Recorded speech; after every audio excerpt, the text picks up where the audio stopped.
మత్తయి సువార్త 15వ అధ్యాయము 21వ వచనం నుండి 28వ వచనం వరకు. యేసు అట నుండి తూరు సీదోను పట్టణముల ప్రాంతములకు వెళ్ళెను. ఆ ప్రాంతమున నివసించున్న కననీయ స్త్రీ ఒకతే ఆయన వద్దకు వచ్చి, ప్రభు, దావీదు కుమారా, నాపై దయచూపుము, దయ్యం పట్టి నా కుమార్తె మిక్కిలి బాధపడుచున్నది అని మొరపెట్టుకొనెను. ఆయన ఆమెతో ఒక్క మాట అయినను మాట్లాడలేదు.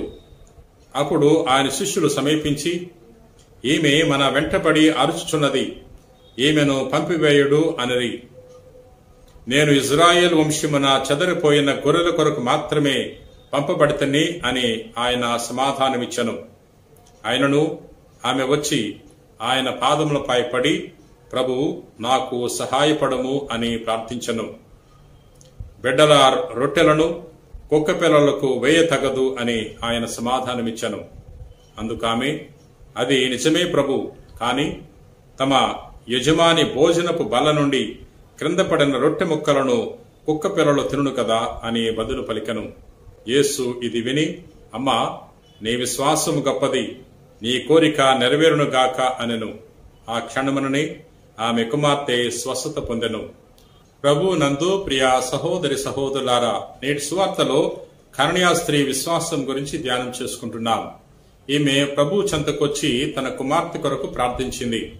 కానీ ప్రభు ఆమెకు తెలియజేస్తున్నాడు, నేను వచ్చినది ఇజ్రాయెల్ ప్రజల కొరకు మాత్రమే, ఇతరుల కొరకు కాదు అని ప్రభు ఆమెను విశ్వాస పరీక్షకు గురి చేస్తున్నాడు. ఆమె అధైర్యపడక ప్రభు పాదాల మీద పడి ప్రార్థన చేస్తుంది. దావీదు కుమారా, యేసు ప్రభు, నా మీద దయచూపు, దయ్యం పట్టిన నా కుమార్తె మిక్కిలి బాధపడుచున్నది అని వేడుకుంది. ప్రభు తెలియజేస్తున్నాడు, బిడ్డల రొట్టెలను కుక్క పిల్లలకు వేయ తగదు అన్నప్పుడు ఆమె గొప్ప విశ్వాసాన్ని ప్రదర్శిస్తుంది. అవును ప్రభు, యజమాని భోజన బల నుండి క్రింద పడిన రొట్టె ముక్కలను కుక్క పిల్లలు తినును కదా అని పలికినప్పుడు ప్రభు ఆమెకి విశ్వాసాన్ని చూసి మెచ్చుకుంటున్నాడు. అమ్మా, నీ విశ్వాసం మెచ్చదగినది, నీ కుమార్తె ఆరోగ్యం పొందుకుంటుంది అని ప్రభు తెలియచేసి ఉన్నాడు. ఈ కననీయ స్త్రీ గొప్ప విశ్వాసాన్ని ప్రదర్శించింది. ప్రభు ఎడ్ల వినయాన్ని ప్రదర్శించింది. ప్రభుని నమ్మి ప్రభు చెంతకు వచ్చింది. మనం కూడా కననీయ స్త్రీ వలె గొప్ప విశ్వాసంతో ప్రార్థన చేయాలి. యేసు ప్రభు ఆమెను ఏ విధంగా అయితే విశ్వాస పరీక్ష గురి చేశాడో మనల్ని కూడా కొన్నిసార్లు విశ్వాస పరీక్ష గురి చేస్తూ ఉంటాడు. మనం ప్రార్థన చేసిన వెంటనే వరము పొందుకోనప్పుడు మనం నిరాశపడకూడదు, నిరుత్సాహపడకూడదు. మనము పట్టుదలతో ప్రార్థన చేయాలి. ఈ స్త్రీ వలె విశ్వాసముతో వినయముతో ప్రార్థన చేయాలి, నిరీక్షణతో ప్రార్థన చేయాలి. ప్రియ సహోదరి సహోదరులారా, ఆ స్త్రీ ప్రభు పాదాల చెంత పడి ప్రభుని వేడుకుంది.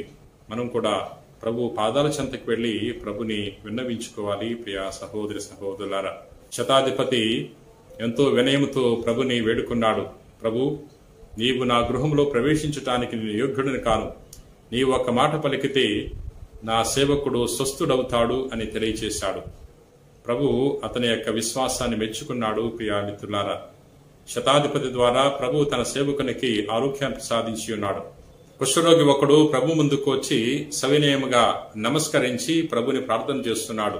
ప్రభు, నీకిష్టమైతే నన్ను స్వస్థుని చేయగలవు అన్నప్పుడు ప్రభు నాకిష్టమే అని చేయి చాచి తను తాకి స్వస్థపరుస్తున్నాడు. ప్రియా మిత్రులారా, ఈ విధంగా ఎవరైతే విశ్వాసముతో వినయముతో ప్రభు ముందుకొచ్చి ప్రార్థన చేశారో వారందరూ కూడా ప్రభు యొక్క వరాలు పొందుకున్నారు, స్వస్థతలు పొందుకున్నారు.